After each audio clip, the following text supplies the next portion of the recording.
Hello and welcome to the tutorial for setting up for shoulder stand or Salamba Savangasana. So this is Julie and I'm Rachel. So we are going to run you through today the setup that we would use in a general sense here at the studio, just so that you've got something at home to work with. We're not saying that this setup is going to be exactly right for you, but it's a really beautiful foundation to start with. And with the consistent practice, you begin to learn what's right or not so right for you and be able to make changes accordingly, okay? So what you'll see on the stage here is the props that we are going to use today. For those of you that do have a shoulder stand cushion or two at home, you can use these. They're really lovely that they've created these now. They're nice and even, they're flat, and they give us some nice support as well for underneath the shoulders, as well as an additional blanket. So if you've got two shoulder stand cushions, you can use those as well as one blanket and a belt. Alternatively, if you don't have shoulder stand cushions at home, we've set up here just an example of 4 blankets stacked. You'll notice here that we've kept a nice broad base for you to work on, so that over time when you're starting to press the elbows down, it gives you something to press into. And you'll also notice here that we've stacked it nice and neatly so that the nice fold of the blankets all face the same direction, so that when it comes underneath the neck, it's really supportive and solid for your neck and shoulders and not all bumpy and uneven. But today, Julie's going to set up using 2 shoulder stand cushions and 1 blanket, okay? So we'll just set ourselves up now. Julie's going to take the shoulder stand cushions and pop them towards the wall. And we set them up on the mat so that they fit to the mat. If you set them up the wrong way, if Julie just turns one the wrong way here, you'll observe that it falls off the mat and it doesn't give you a nice base to set up on. So we set them up so that they are the same width as the mat and nice and even. You see that she's taking care to do this. From here, she's going to pop the blanket now. The nice fold of the blanket that I talked about earlier is away from the wall, because that's where your shoulders are going to sit with your head on the floor. So we want that nice, even, balanced support for underneath the shoulders and the neck. Now from here, Julie has earlier put her belt into a loop, but to just check the distance here, she's going to pop it between her first finger and thumb and underneath the elbow, and then tighten it up a little bit, okay? So that when she takes it off, she pinches it in half and it's roughly shoulder tip to shoulder tip in distance. Now, for the gents out there, some of you are a little bit broader in the shoulders than what this may measure, so you may need to take a little extra distance. Same goes if you're stiff in the upper back and shoulders, you might need to take a little extra space to begin with and over time work the belt a little bit tighter.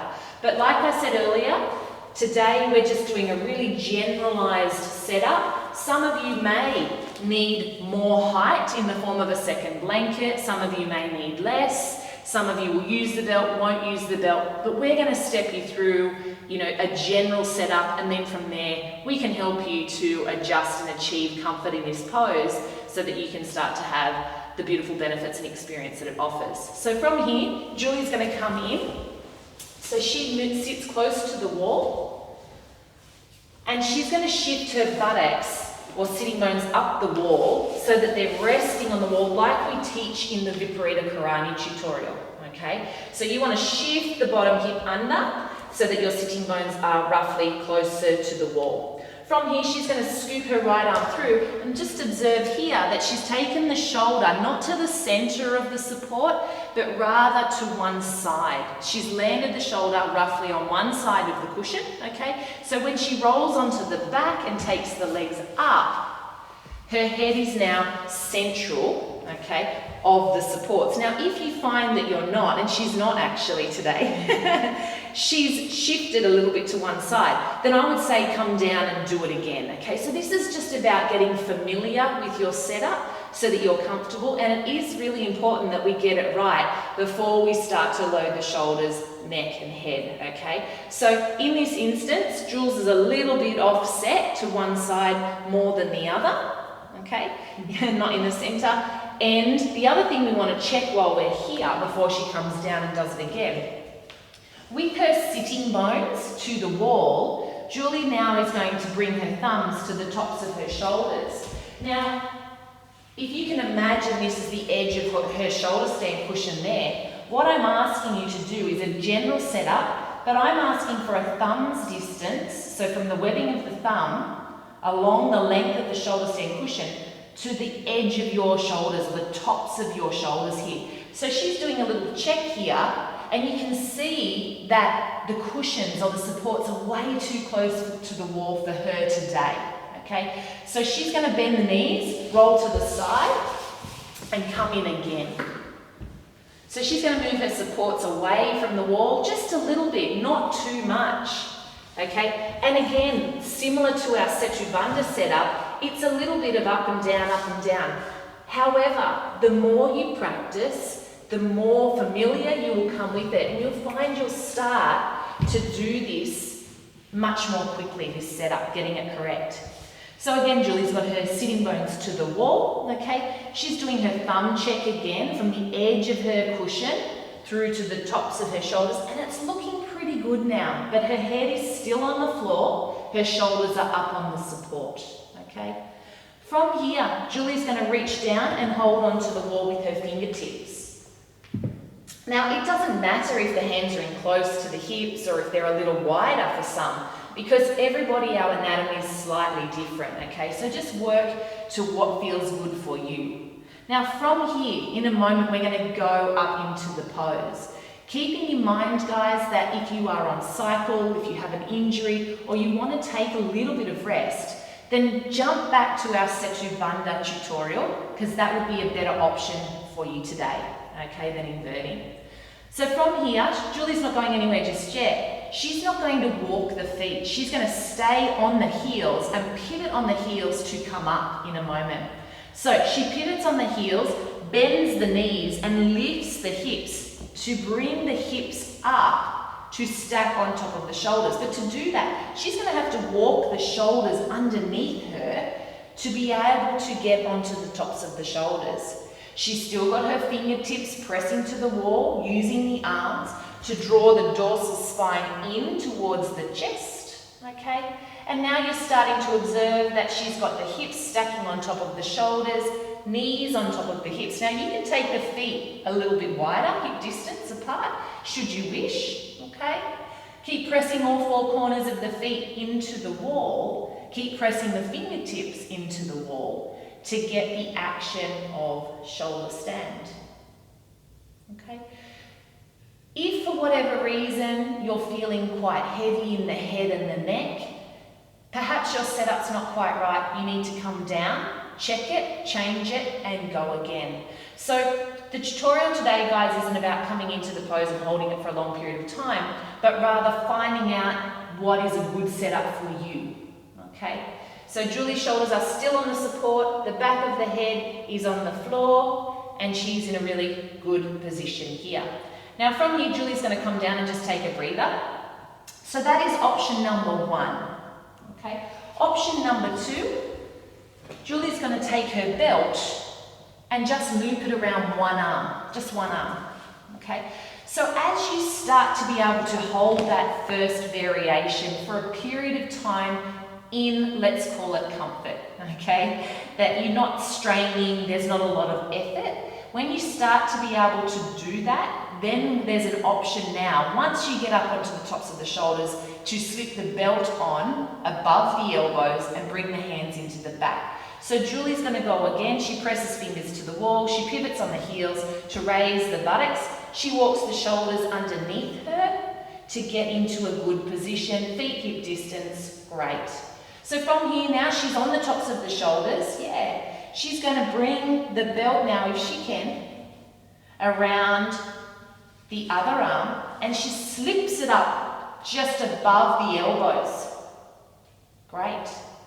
Then Julie's going to walk her hands down her back, closer to her shoulder blades, as best she can. When you first start out here and you're stiff in the upper back, you may not be able to get your hands that low. So Julie will just show you where you may get them. You may only get them to just sink the hips a little bit. You may only get them to the top of your pants or tights. So what I would suggest is that you work with this over time, coming onto the tops of the shoulders until you can start to get the hands closer to your shoulder blades. Good. What we have to be mindful here of, guys, is to get the hands closer to the shoulder blades. Sometimes the elbow tips lift, so you want to press into the elbows, dorsal spine in towards the chest, and then the tailbone needs to lengthen towards the back of the knees. It's not jamming the hips towards the center or away from the wall, okay? Once you're in this position now with the belt on for, a period of time and feeling comfortable, the third variation of coming into shoulder stand, or Salamba Savandasana, would be to straighten one leg up toward the ceiling. What you observe here though is that Julie hasn't allowed the leg to fall over towards the head side, okay? She's going to roughly keep the front of the thighs in line with each other, pressing the four corners of that foot up towards the ceiling, maintaining a Tadasana leg, stacking on top of the shoulders. Okay, from here you can then change and do that a number of times until you find comfort. So that's option number 3. Option number 4 would be to maintain the leg, and you see here that Julie's just peeled the heel off the wall and started to feather the toe away from the wall, maintaining the leg. So what I don't want to see is this leg falling or waving all over the place as you start to take that foot off the wall, okay? So she's going to maintain the action of the straight leg to bring the other leg up. And then she's going to maintain the action of that leg that just came away from the wall to take the other back to the wall. Good. And again, you can practice that. Do that a few times. Finally, full pose would be to bring the foot away from the wall, pressing the four corners of both feet up towards the ceiling, gripping and lifting the knees for full Salamba Savandasana or shoulder stand. We work in this pose up to, 10 minutes if you want to. It takes practice and time to get there in a calm state. Okay? To come out of the pose is equally as important. We bend the leg back to the wall but maintain the top leg. We take the second leg back to the wall. We take the belt off.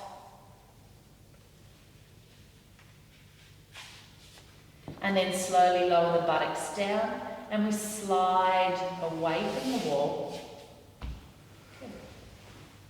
Keep the hips on the height, come into cross legs. Turn the palms up towards the ceiling, rest the fronts of the shoulders and chest, back of the neck. We change the fold of the legs.